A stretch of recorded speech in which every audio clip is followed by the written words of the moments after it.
Hello friends, welcome to SriCookS சேர்த்து ருசி. இன்றைக்கி நம்ம பார்க்க போகிறது சூப்பரான பன்னீர் மசாலா கிரேவி. அது எப்படி பண்ணுறது? அது ரொம்ப சிம்பிளாக பண்ணிடலாம். அது எப்படி பண்ணுறதுன்னு பார்த்துருவோம். அதுக்கு தேவையான பொருட்கள் என்னென்னா ஃபஸ்ட்டு பார்ப்போம். பன்னீர் நான் இன்றைக்கி 100 கிராம்ஸ் எடுத்து வச்சுருக்கோம். அதுக்கப்புறம் புதினா இலை, வெங்காயம் ஒரு வெங்காயம், ஒரு பெரிய சைஸ் வெங்காயம், அப்புறம் 2 தக்காளி, அப்புறம் இஞ்சி, அப்புறம் ஒரு பச்சை மிளகாய், அப்புறம் அரைக்கிறதுக்கு பேஸ்ட் அரைக்கிறதுக்கு மசாலா அரைக்கிறதுக்கு தேங்காய், சோம்பு, பட்டை. எப்படி பண்ணுறதுன்னு பார்த்துருவோம். ஃபஸ்ட்டு ஸ்டவ் ஆன் பண்ணி பேன் வச்சு அதில் கொஞ்சம் ஒரு த்ரீ டீஸ்பூன் போல் எண்ணெய் ஊற்றிட்டு அதை ஃப்ரை பண்ணுறதுக்கு தான். இன்னும் நிறைய கூட எண்ணெய் ஊற்றிக்கலாம். பன்னீரை ஃப்ரை பண்ண அவ்வளோதான். ஓகே, நல்லா ஃப்ரை பண்ணிக்கோங்க. லைட்டாக கொஞ்சம் ப்ரௌன் கலரில் வர வரைக்கும் நல்லா ஃப்ரை பண்ணிவிட்டு, கோல்டன் கலரில் வர வரைக்கும் நல்லா ஃப்ரை பண்ணிவிட்டு, அதுக்கப்புறம் அதே பேன்லேயே லைட்டாக கொஞ்சம் எண்ணெய் எடுத்துக்கலாம். வதக்கிறதுக்கு தான். வெங்காயம் போட்டுக்குங்க. அதுக்கப்புறம் இஞ்சி, பூண்டு, அப்புறம் தக்காளி ஆட் பண்ணிவிட்டு நல்லா கொஞ்சம் நேரம் வதக்கிட்டு, அதுக்கப்புறம் பச்சை மிளகாய், ஒரே ஒரு பச்சை மிளகா தான் நாங்கள் இன்றைக்கி ஆட் பண்ணியிருக்கோம். அதுக்கப்புறம் கொஞ்சம் புதினா இலை நல்லா போட்டு வதக்கிக்குங்க. இதை வச்சு தான் நம்ம மசாலா அரைக்க போகிறோம். இதில் கொஞ்சம் வெங்காயம் மட்டும் சேர்த்துக்குங்க. பாதி கொஞ்சம் வெங்காயம் எடுத்து வச்சுக்கோங்க. அதுக்கப்புறம் நாங்கள் சேர்க்க போகிறோம். இப்போ தேங்காய் சோம்புலாம் வச்சுருந்தோம் இல்லையா, அதையும் போட்டு நல்லா பேஸ்ட் மாதிரி அரைச்சிக்கோங்க. ஓகே, மசாலா ரெடி ஆகிடுச்சு. அதுக்கப்புறம் அதே பேன்லேயே நம்ம கொஞ்சம் ஆயில் ஊற்றிட்டு அதில் சோம்பு ஆட் பண்ணிக்கோங்க. அதுக்கப்புறம் பட்டை.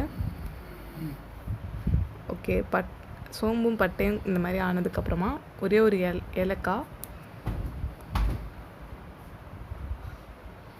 லவங்கம், அதுக்கப்புறம் கருவேப்பிலை எல்லாத்தையும் ஆட் பண்ணி வெங்காயம், தக்காளி எல்லாத்தையும் ஆட் பண்ணிவிட்டு நல்லா வதக்கிக்கோங்க. அப்புறம் பன்னீர் ஆட் பண்ணிக்கோங்க. ஆட் பண்ணி நல்லா ஃப்ரை பண்ணிவிட்டு,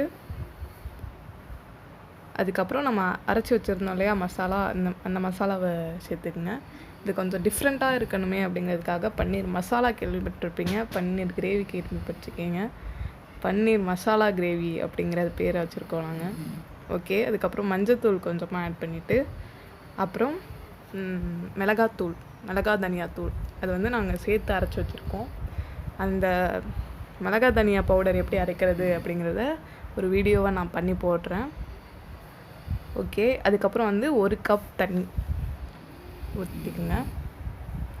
ஊற்றிட்டு இந்த மாதிரி கொதிக்கிற வரைக்கும் விட்டுருங்க. உங்களுக்கு எவ்வளோ மசாலா தேவையோ அவ்வளோ சேர்த்துக்குங்க. எங்களோட நிறைய வீடியோஸ் நாங்கள் போட்டிருக்கோம். இந்த இட்லி பொடி அந்த மாதிரி நிறைய வீடியோஸ் சூப்பரான வீடியோஸ்லாம் போட்டிருக்கோம். அதனால் நீங்கள் பார்க்கணுன்னா இங்கே ஐ பட்டன் இருக்குது, அதை ப்ரெஸ் பண்ணி நீங்கள் பார்த்துக்குங்க. எங்கள் சேனலை சப்போர்ட் பண்ணிகிட்டே இருங்க. நாங்கள் நிறைய வீடியோஸ் போட்டுகிட்டே இருப்போம். ஓகே, இந்த மாதிரி ஓரமாக வரதெல்லாம் எடுத்து விட்டிங்கன்னா இன்னும் டேஸ்ட்டாக இருக்கும்.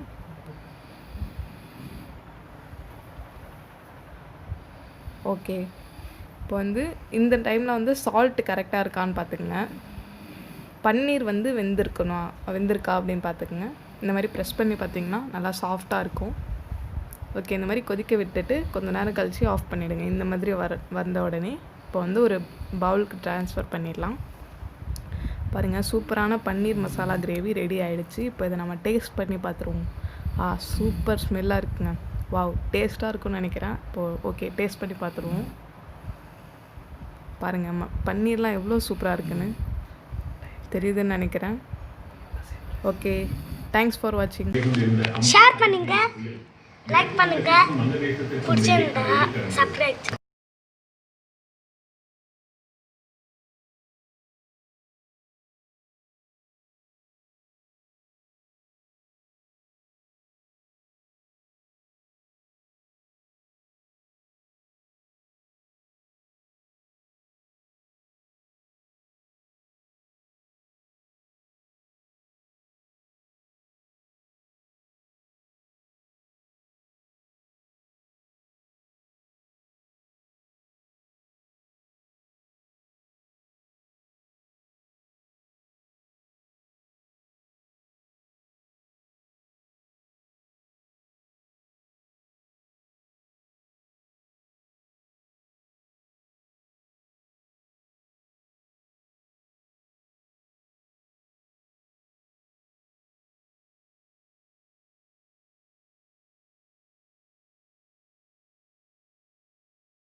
ஓகே, இப்போ சாப்பிட்டு பார்த்துருவோம்.